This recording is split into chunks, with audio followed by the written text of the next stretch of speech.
Well, okay. Well, thank you for joining us today on our webinar on how to raise funding from angel investors. Thank you guys for spending your Friday afternoon before a long holiday weekend with us here. We are going to record and we will send out the slides afterwards. We have 4 sections today, as we always do. We'll take each section and go through some slides, share with you some information and insights on the process of how to raise angel funding, and then we'll stop and take your questions. You have a question box there below that you can use to type in questions.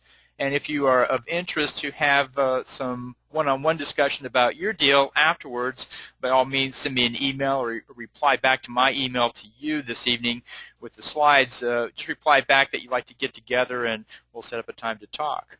So if everybody's ready, let's go ahead and start looking at the next step, which is this section is entitled Selecting an Attorney.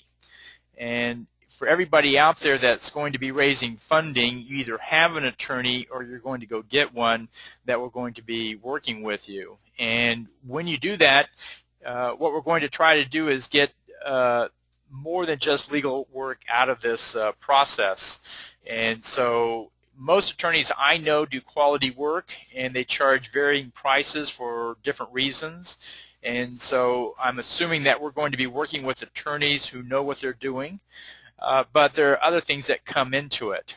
And so one of the things you want to look for is somebody that has a good name or a reputation with investors. And so you oftentimes, as an investor in the angel rooms, we look at the attorney, and if it's someone we recognize, it gives us, confidence. If it's someone we don't recognize, we start to wonder. Well, I wonder if they did it right. I wonder who this guy is. And also, we also want people that charge a reasonable price or fee for their work.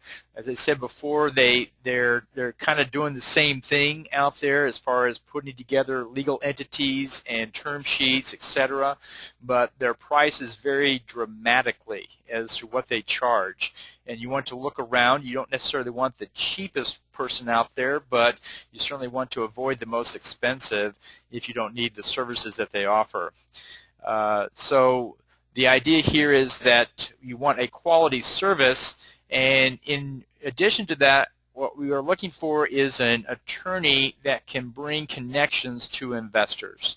So for those who sign up in our investor relations program, in which case we're trying to get the entrepreneur in front of 50, 60 prospective investors in a short amount of time, one of the first questions we ask is, who is your attorney, and can they give us 10 investor names to go follow up? They don't have to invest, but we do want qualified, accredited investors that may be interested in our deal that we want the attorney to introduce us to.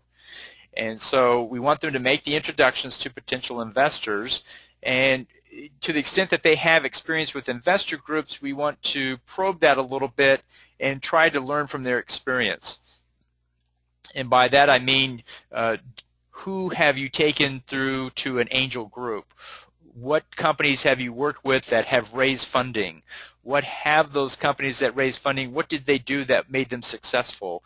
How did they get into those groups? How did they follow up? And attorneys follow companies every day, and they get a good view of what is successful and what is not, primarily with investors. And so you want to learn a little bit about that and choose an attorney that has a fairly good working knowledge of it. There's a lot of attorneys that will do the legal work, but they have no idea. They've never seen anybody get invested. They don't know any investors, and that's really not going to help us very much.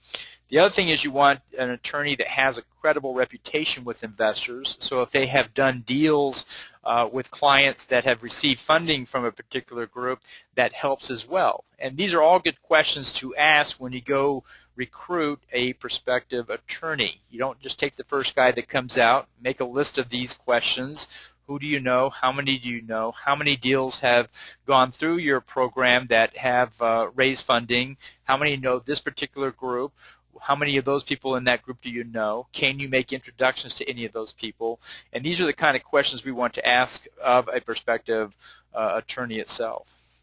So, list of funded companies, what those companies did to raise funding, and what did the attorney do to help them. what in some cases the attorney is doing a lot in the way of introductions and coaching and advice, and in others the attorney is simply standing on the sidelines watching it transpire. And of course you want somebody that's in the game with you, helping you with this process. And then the next question to ask him is, what about the cost? And of course you always want to put that out there at some point and say, what do they charge and how do they charge? And you want to ask if they have any packages for fundraising. Some people have a combo price for their Series A term sheet documentation, and they'll do all of it for a fixed price or a low price. And they do that because they potentially want the follow-on business that comes afterwards. And that's a negotiating point you can make as well. Well, I will give you all of my transactional work for the next year after the funding if you'll reduce that funding price that you have up front, or that legal price for doing the legal work for the funding in the beginning case itself. The other question to ask is if they defer fees. It's very rare that an attorney will discount fees, but it is often the case that they will simply defer fees till later.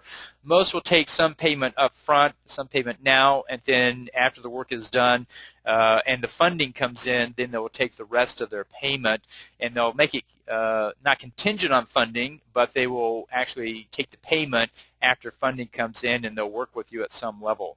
So you always want to ask about the cost, and in addition to the price and what they charge, ask about how they charge as well.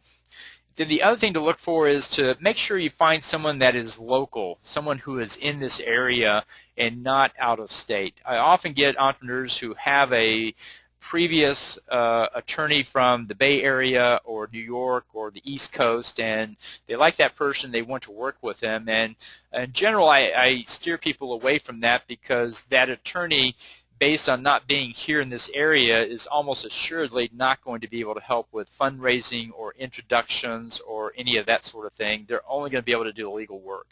And this is one of the lowest cost places in the country to work, is the state of Texas, and people outside are typically going to be more expensive anyway.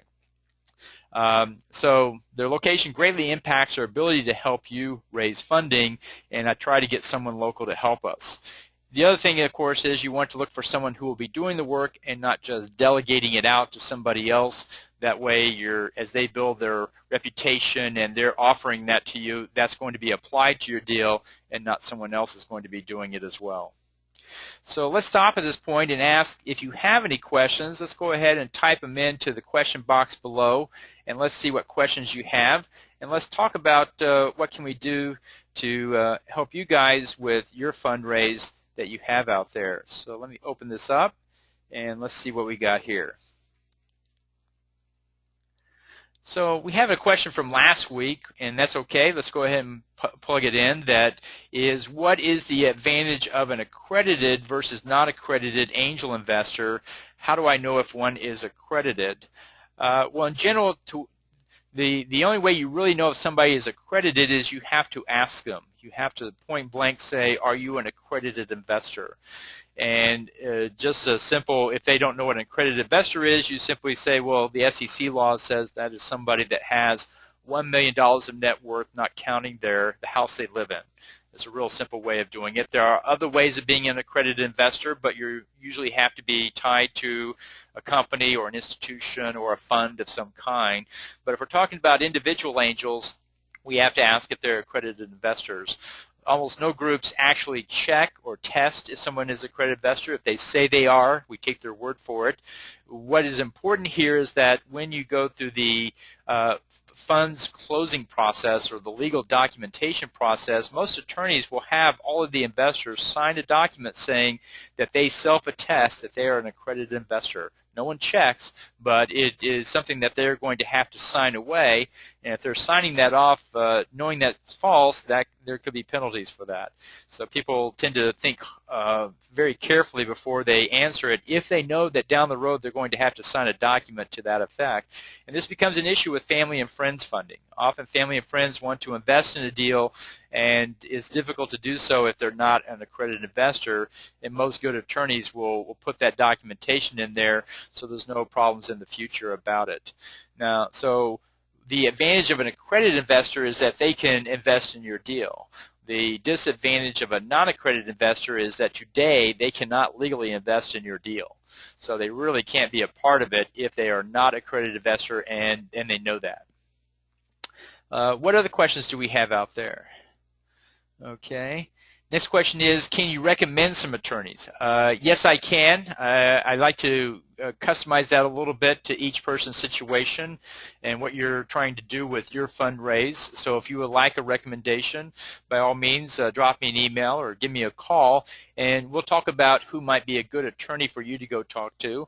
I always recommend interviewing 2 or 3 attorneys and then picking the one you think is going to be the best fit for you and put it forward out there.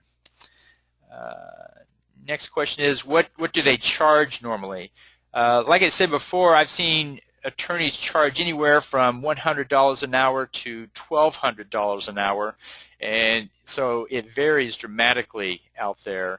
A standard Series A term sheet usually goes for around $10,000 to $15,000, depending upon how many hours have to go into it, how much they have to chase down investors to sign documents, and to the extent that you do some of that work, I think will reduce the price itself. But some attorneys are geared to doing term sheets and the legal work around fundraising. Other attorneys are not, and so you'll find that the price does vary quite a bit. Other attorneys offer additional resources. They'll help you go raise funding themselves. They'll find corporate strategic investors, and they'll do other things. But realize they tend to factor that into their pricing structure as well. So if you're getting very high prices, you want to go back and ask exactly what are they doing for those higher prices and see if you really need those higher prices as well. Any other questions on the attorney equation? By the way, this message also applies to your accountant. If you have an accountant, go to them and ask for 10 names of potential investors who may be interested in your deal, and they may know high net worth individuals, accredited investors who are looking for good opportunities, and for putting you in touch with them, that makes for a good referral to send that accountant to other people that might be looking for funding. So everything that we say here for accountants or for attorneys also applies to accountants. Let's go on and move to the next section here, and it's how much funding should you pursue? And I think we have a diverse group of people out there today, and what I find is that different people are in different places, but what often comes to me is entrepreneurs, when I first meet them and I ask how much you're trying to raise, the automatic answer is $1 million. It's often the case that people don't know what they're going to do with $1 million or why they need it, but it just seems like a good round number to start with. And so what I want to do is let's test this fundraise target a little bit more, because it's going to make a big impact on your life for the next 6 to 12 months based on what number you settle on, and we want to make sure that we get this right up front. So before you approach investors, you really need to know what your fundraise target is. It doesn't build confidence when you stand in front of an investor and you say you need between $200,000 and $1 million. That's a big range, and I get that a lot. I have entrepreneurs that play the multiple scenario game with the investor. Well, if I raise $200,000 and if I do this, then this will be the outcome. If I raise $1 million and I do this other thing, then this will be a different outcome. And these are not good techniques to go with the investor. You want to go to the investor with one fundraise. We're going to raise $500,000. We're going to do this, and here's going to be the outcome. It's one raise, one outcome all the way through. And that's partly because the investor simply can't keep up with the myriad of scenarios that you could go through. So before you reach the investor, you need to have thought through what you want to do and what the fundraise is going to be. It is understood by the investor that the more you raise, the faster you can go. The less you raise, the longer it will take to get there. Everybody understands that. And what we want to do is scale out a program that with a team and a specific fundraise, we're going to have a certain outcome in a certain time frame. And this is all figured out, lined out, and we have it all organized. So the first thing you need to do is you need to go through your financial projections, and whatever growth rate you're putting out there, whatever sales program you're putting into place, whatever price you charge for your product, all of that should be coming out in your 5-year financial plan, showing where the money is going to come from and where you have to spend it, and then how much money you need to raise in order to get it there. And if you're going to be doing multiple raises or tranches, well, then you show how that comes into it as well. And so you have to consider all your needs for sales, the marketing, and the product development. And then you may have to buy equipment. Of course, you're going to have to pay salaries. You're going to have to pay taxes and other things, and it all should be listed out in the financials as well. Remember, it always takes longer to start the sales than you think it does, and to the extent that you've tested out your sales process and you understand your sales process, you'll be able to make a more accurate financial projection. So the question comes back is, if we've not raised any money before and we're just going to raise money right now, how much are we going to raise? And this is a question every entrepreneur has to go through, think about, struggle, and figure out how you're going to do it. So as I said before, most entrepreneurs ask for $1 million and they want to do it in one round. And what I often hear is entrepreneurs say, well, I want to just do one round of fundraising and be done with it. But there's a problem with that. And the problem is, in the early days, you probably don't have everything that you need to have in order to get there. Product, sales, complete team, and you're probably going to have a little bit of each, or you may be missing some of this stuff. And if you do, the problem is you're going to get a poor or lower valuation. And valuation is how much is the company worth before the money goes in, or the raised money goes in. And the lower that valuation is, the more you're going to be giving up for that raised funding that you bring in the door. And so evaluation is how much your company is worth before taking on the investment. And as you put in products and you increase sales and you build out the team, you're actually going to be increasing the valuation, and the amount of money you have to give away, or the amount of equity you have to give away for the money, will go down. So let's go back to our $1 million raise. Instead of asking for $1 million, my advice to the first-time entrepreneur who's maybe raising money for the first time is, let's think about something in the $250,000 range. Because we don't want to give up so much of the company. Let's go out there and at the valuation we're going to get today, let's raise some amount of money, and let's fill out these different holes like the product. Let's make sure the product is working well, it's in the market, make sure we have customers, show repeat customers, show how people are happy with it, they paid the money for it. Let's finish out the team, let's get all the major positions covered and get the thing working well. And then we're going to take that $1 million and take maybe $250 in the first round, and so we don't give away so much of the company, and then we're going to raise more afterwards. And so by that I mean we're going to take, if we still need $750,000, we're going to move that to the other side of having a product and sales and customers, etc., out there. And so there's your valuation will take a stair-step function up for each of those things. So if on Monday you don't have a product shipping, you will get one valuation. If by the end of that week your product is now shipping, your valuation takes a big stair-step function up. Same thing if you've never sold it to a customer, that's one valuation. If by the next day you have started to sell it to customers and they have paid you money for it, there's a big step function up in your valuation. And so that's why you want to move some of this fundraise to the other side of that so you're not giving away so much of the company. So let's stop for a moment and let's talk about how much funding you need for what you're trying to do.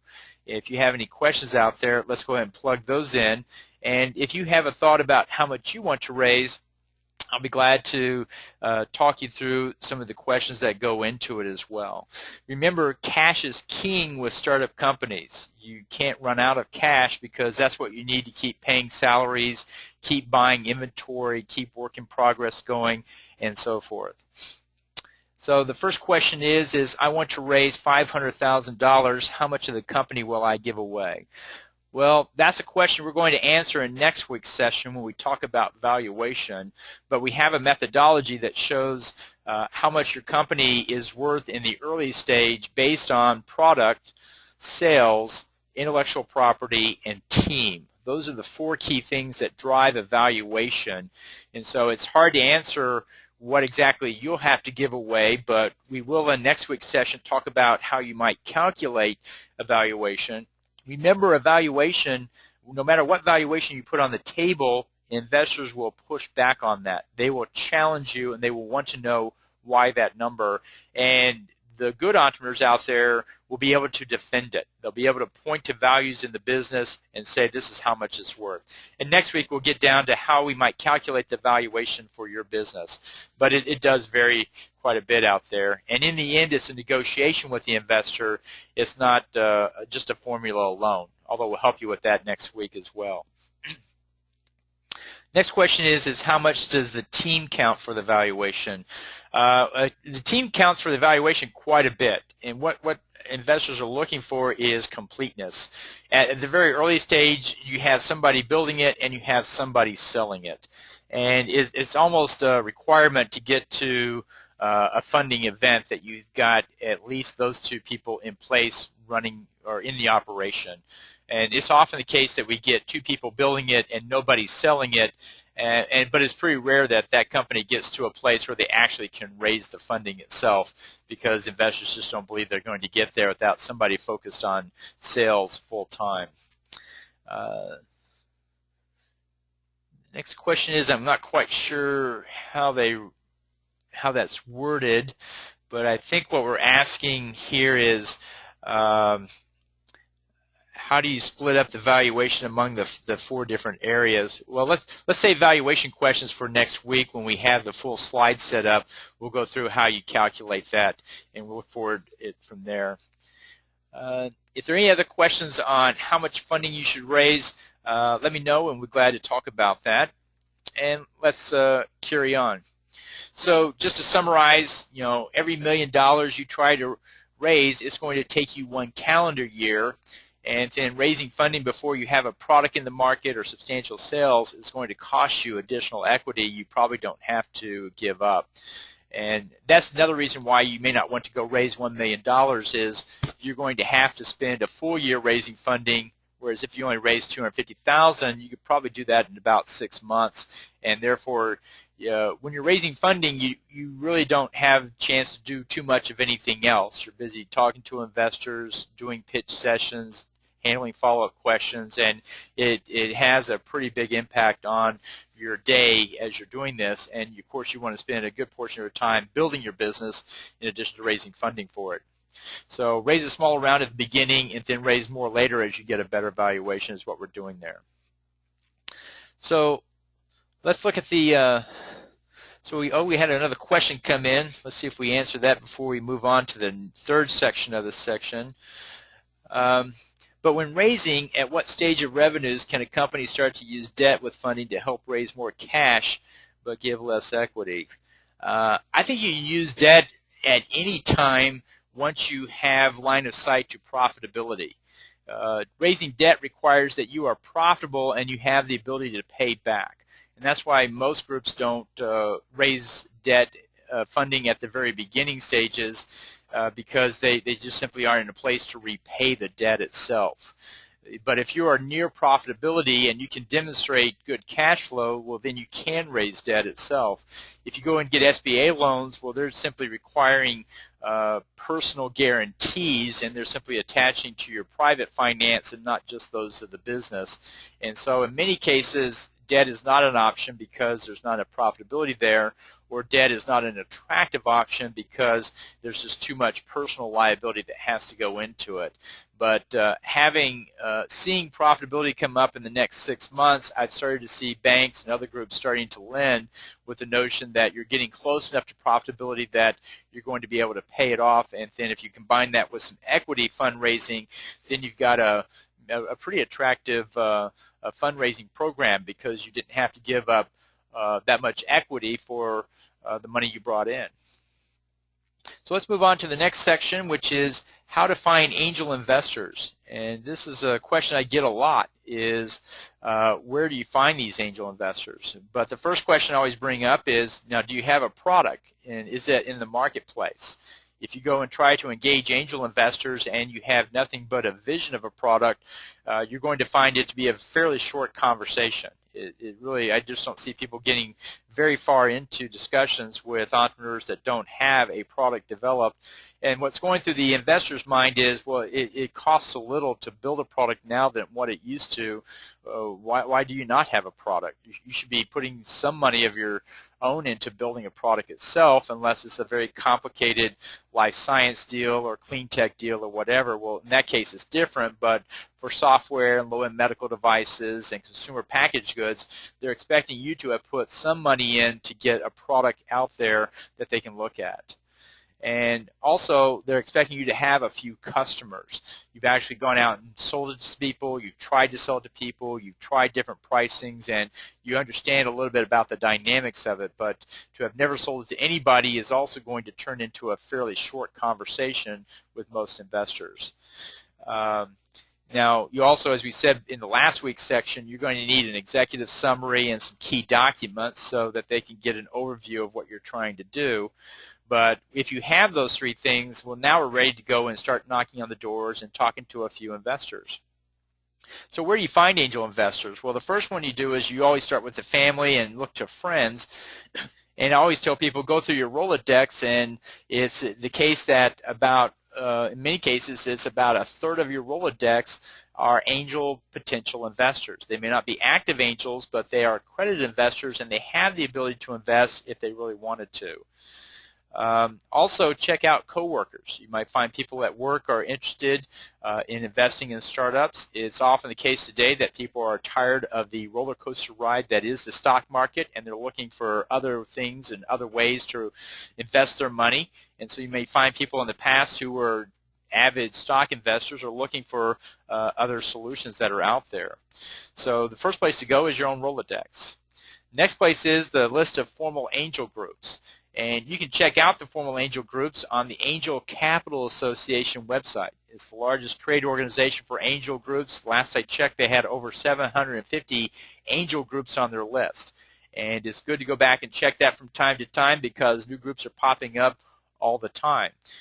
So we want to go back and check their website and see who's out there. Most cases they have clickable links that take you right out to the angel group site, and you can talk to them further about how your deal might fit with them as well. And you can find the Angel Capital Association either by Googling those words or go to angelcapitalassociation.org. Next one is informal angel groups, and you'll find in any community there are informal pitch sessions and funding forums that are being run throughout the local community. In the Austin community, there is the RISE funding forum. The RISE conference is held the first week of March every year, and they have a funding forum and a fast pitch session. The TIE group, the Indus entrepreneurs, have a funding forum. Their next one is coming up on November 8th, and you can go out and pitch to investors at a fairly low cost. Rice Alliance has a funding forum. We ourselves at the Texas Entrepreneur Network have a funding forum. So there's informal groups that are out there that you can go and you can get in front of angel investors, and it helps with the networking phase. Some of these groups offer it more as mentorship and practice, but that's okay. The guys who are sitting on these panels as judges or coaches or mentors are often angel investors, and what you want to do is meet with them and then get a recommendation of other angel investors to go out to. So even if they're not actively writing a check or it's not an active pitch session, you want to go and hang out where the angels hang out, and in these groups they sometimes do that. Business plan competitions are the same way. The mentors and coaches are often angel investors and no angel investors. And the other area now is accelerator programs. These are 12, 24-week programs where you go through and they accelerate a company's progress, and they often have a pitch day, showcase, or demo day at the end of the program that puts you in front of investors. And about half the people I see joining accelerator programs today are doing it primarily for fundraising and not for anything else. The other one, as we said before, your attorney and accountant, often no angel investors, and we want to leverage that as best we can. And then social networks. One of the best places I've found angel investors is on LinkedIn. If you go to LinkedIn, Even without a premium account, you can type in investor, put in your local zip code, and you'll find 3 to 4 pages of angel and private equity investors coming up. So you want to put in key search words such as angel investor, venture investor, or just plain investor. Just plain investor often gives you a lot of real estate guys, but still you can find potential LinkedIn candidates that way, and then you connect to them, and if they connect back to you, in most cases they do because they're looking for deal flow, you can build a relationship out of that, move it to a email discussion, a phone discussion, and maybe even later a coffee shop discussion. Facebook can also be helpful. It's not as helpful as LinkedIn, but I have had entrepreneurs find investors through Facebook, and it more or less is combing through your family and friends contacts is what that's doing. The other choices out there is crowdfunding sites. There are numerous websites that connect angels to entrepreneurs, and so some of these sites are called crowdfunding sites, and they match investors with deals. There's a site called Angel List, and the actual address is angel.co, and it's a matchmaking site where investors put themselves up there, entrepreneurs put themselves up there, and people network through the website to find each other. And that's also a good place to do it as well. So let's stop and see if you have any questions about finding angel investors, and see what we can answer on that as well. So the first question is I've tried getting into formal angel groups, but I don't seem to be able to talk to anybody. And that's a good point. Some angel groups simply have you submit to the website, and then they pull your deal off, and they judge it purely based on what they read on the website. So one thing you need to know is make sure that what you're submitting as an application has all the values of your business and that it is written in a compelling way. Having been in many of these angel groups, I can tell you we often read through these descriptions and we then have to go back and ask, so what do you do? It doesn't come through very well oftentimes what people are doing, and so it's worth spending some quality time with the application to make sure that it's clear what you do and why you should be considered to go through the angel group. The better answer, though, is that you need to find a contact within that group and then ask them to refer you in or sponsor you into that group. So you want to check your network to see who knows somebody in that group, have them do an introduction, and then tell them more about your deal, build a relationship, and then ask for their advice or assistance to get you into the group. In many groups, that's what you have to do. Next question is, what would you recommend as minimum investment amount per angel? Base it on the raise or something else. Most entrepreneurs put the minimum at $25K, and from time to time they'll take something less than that, but I think it's good to put a minimum investment of something up there just to show that you're serious and you try to attract serious people out there. And it's just a matter of not wanting to spend time with lots of people that might burn up a lot of your time and at the end only want to write a $10K check. And so it's good to put a minimum out there. If you put $50 or $100K out there, I think you're starting to lose a lot of people because it starts to look a little bit too high for some people. And you do get some follow-on people that can be very helpful to the fundraise at $25, $50K checks. So I'd recommend about a $25K minimum investment amount, and that later can be waived if you really feel like it's a good idea to do that. So just by putting it up there doesn't mean you have to stick to it either. So the next question is how do you work with the crowdfunding sites? Well, with AngelList, you have to go and submit your application, and they put you up there. To get on AngelList, you have to fill out a form, and then they place it out there. What you'll find with AngelList is very much like a formal angel group. If you know somebody up there that can recommend you to others, it really speeds up the process. If you don't, then it is purely based on the written word you put up there, and there's just a lot of deals out there that you're competing with, and so you want to make sure that you get a recommendation or a referral before you go into that group as well. if you've raised money before, that also helps quite a bit with these formal groups. They want to know that they're not going to be the first, that you have some traction with other investors. So I'm usually not encouraging people to go first to the formal groups, but rather family and friends and other avenues. Get your lead investor first, then show up at the formal angel group, and you'll do a lot better because you've reduced the amount of work they have to do. Now with a term sheet already written up and hopefully with investor-friendly terms, it's there. They can simply do due diligence and go into it. If you ever go to an angel group and ask for them to lead your deal, you're basically asking them to do 40 to 60 hours worth of work and pay legal fees to get the deal organized. And they do that from time to time, but you're really asking a lot, even if you're not aware that you're asking for it. And that's why a lot of angel groups don't pursue deals, is that it's just too much work for them to do. They'll do a couple of deals a year that they will lead, but it's pretty rare. And so you want to reduce the hurdle rate for the investor by having a term sheet already signed up by somebody else. What other questions do we have out there? Where do you find these pitch sessions?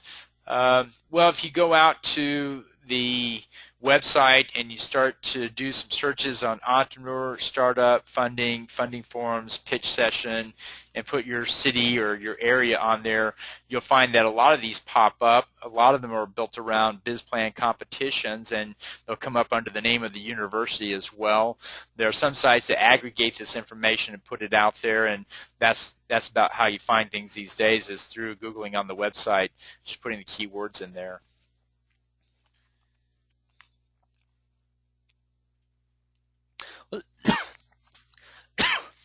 Let's look at the next section. The purpose of the pitch. What is it? Well, basically a pitch is your business case in a nutshell. You boil down your business into a nice, neat package that can be given in 1 minute, 5 minutes, or 10 minutes, or even more. And for fundraising, it's typically 10 minutes. And the ability to pitch your business is really essential. I've helped run accelerator programs, and it surprised me after I ran the first one how much time we actually spent on pitch practice. If you want to guess that it was 10% or 20%, you would be wrong. It was actually almost 35 to 40% of the time that we spent with the entrepreneurs was spent practicing their pitch, coaching them on their pitch, explaining how they should pitch it, reviewing slides, reviewing summaries, making sure that they use the right words, they use the right phrasing, and it was polished to the nth degree. So pitch practice is really a key part of raising funding. And of course you'll be doing it a lot, so you'll get a lot of practice, and that's what makes it perfect. But the purpose of the pitch is often misunderstood. Most people that come in and pitch want to tell me their entire story in one go, whether I give them 1, 5, 10, or 20 minutes. They're trying to cram everything into that period of time. But the real purpose of the pitch is to generate enough interest to get a full-blown follow-up meeting. A full-blown follow-up meeting is 1 to 2 hours, and that's what you really want. You want somebody interested enough that they want to come back and spend time with you to really dig into this business. So I always liken it to the pitch as to a movie trailer. When you go to a movie, you see previews of coming attractions, and that's called a movie trailer, and the purpose of that trailer is not to tell you the entire story. What they're trying to do is to get you to come back 2 weeks later and see the full 2-hour movie. And the pitch is very much the same thing as the movie trailer. They're not trying to give you the whole story, but they give you just bits and pieces and snapshots of it that get you intrigued or interested, that brings you back for the full movie a little bit of time later. Also, the pitch is not only for the investor. Some people say, well, I don't want to tell anybody what I'm doing unless they have the ability to write a check. Well, that may be the case, but what you'll often find is that those who can help you find investors are often good subjects to go through your pitch. And so partners, suppliers, customers, and others, and coaching it with the pretext that, well, we're looking for investors. I know you're not interested, but if you know somebody, let me show you the pitch and tell you what it's all about. And if you can send those guys to me, I'll be glad to give them the fuller story. And then how does it impact your deal? Well, I've seen very strong pitches make a weak deal look actually better than it really was. Likewise, I've seen weak pitches where they miss values and they don't really explain things very well, and we're not quite sure what they do. But when you get down to it, they have a very strong deal. A weak pitch can detract from a strong deal. So realize it's either amplifies or it de-amplifies your deal by how well you do the pitch. And so what goes into the pitch is make sure is all the values that are in your business. And this is where I find most entrepreneurs miss out, is they spend half, if not more, of their time telling the investor about the product. Here's how the product works. Here's how I came up with it. Here's what it does. And it's all about the product. But the product is only one of about 10 things that you need to tell the investor. So the problem you're solving, why did you come up with this? And then, of course, the product, and then the team, who is behind this. And the more experienced the investor, the more they look at the team than anything else. And then what market are we going to go after? And then what competitive position do we have to have? So it's not just about the product, it's about all these other things that are out there, and you need to be able to shrink down in a neat bow what is the problem and the product, and then talk about all the other good values that are in your business. In a pitch, if you don't mention it, the investor assumes it's zero. They don't come back and wonder what it is. They just assume it doesn't exist. So if you have sales and you don't tell them what your sales are, the investor walks away saying they have zero sales. And so you want to list out all the values in your business and work those into your pitch, whether it be a verbal pitch, executive summary, PowerPoint slide, a pitch video, whatever, and make sure that you touch on all the values that are in your business as well. One way to pitch is to use the story form. People like stories. And that's one way to communicate it, and it can flow together. I've seen very effective pitches come where it had a good storyline to it, where you talk about the problem you encountered, and then how you came up with the solution, and then how you found the market for it, and then how you found you're better than the competition, and one leads to the next, and before you know it, we've gone through the full story, and you've touched on all the values in the business itself. So I like the story form, and many investors do as well. So let's just summarize very briefly. The purpose of the pitch is to get the follow-up meeting and make sure you highlight all the values in the business, not just the product or service, and make sure you get it out in front of more than just investors, because there are many people that know investors that can bring your way through, and it helps with the networking of your deal when you do that. So let's go and see if there are any questions here and see where we are with this right now. So the first question is how long is the average pitch? For investors, it's typically 10 to 20 minutes. Most pitches are 10 minutes because there are other pitches that have to go on, and investors have a pretty good sense after 10 minutes if it's something that they want to follow up or not follow up. So most are 10 minutes. Realize that oftentimes with investors it goes in a stepwise format.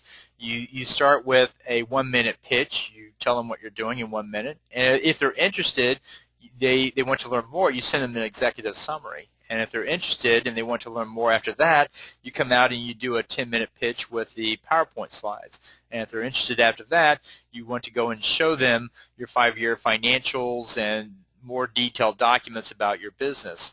And so the goal is to always go to the next meeting. It's never to go to the end meeting all in one go, because that doesn't happen. It's simply to get the next meeting. And so you're all the time asking, what is your question? What can I do for the next meeting? And get them back out in front of you in whatever way that's going to be. Some will require a lot of meetings. Others require fewer meetings, but it is a stepwise process that goes out there. What's the best way to practice a pitch? The best way to practice a pitch is to talk to people about it. When you're in a coffee shop, or when you're on the phone, or when you are in a group, practice your pitch by just giving it. It doesn't have to be in a formal fashion. You can do it in a very informal fashion. You can do it with slides or without slides, but the idea is practicing it is the best way going. I often find people that they spend all their time wordsmithing the slides and putting the graphics and so forth, and they spend maybe 98% building the slides and 2% practicing it, and it should be really more 50-50. So if you find yourself continuing to build the slides but you're not showing it to anybody or practicing it, try the 50-50 rule. For every hour you built spending on the slides, go spend another hour on pitching it to different people at 10 minutes each, and make sure you come in with a balanced thing. At some point the slides reach diminishing returns, and it's the smoothness of the pitch, it's the practice of the pitch that makes the big difference. Does anyone put their pitch out as a website and then just promote the site? The answer is yes. That's what's called crowdfunding. And so if you want to go to Kickstarter or MicroVentures or Rocket Hub or Indiegogo, what you'll find is you'll find their pitch up there. And on crowdfunding sites, the pitches are typically 2, 3, 4 minutes long. And you can go look at other people's pitches and get a good sense of what the what's out there. And you can also put the pitch on your website. Your website is a valid crowdfunding site as well. And then you simply drive traffic to it with social media, with blogs, and with email, and with speaking engagements, and you're driving everybody out to see your pitch on your website. But that's what's called crowdfunding, and that's becoming very popular as well. What you'll find is that the pitch format is moving from a physical format like you do in angel groups to a video format like you see on the web, and so it's becoming compressed even more greatly. And so what was 10-minute pitch in the meeting room with people there live is typically now a 3-minute version. So you have to get even tighter on how you present information and how you make that compelling. What other questions do we have?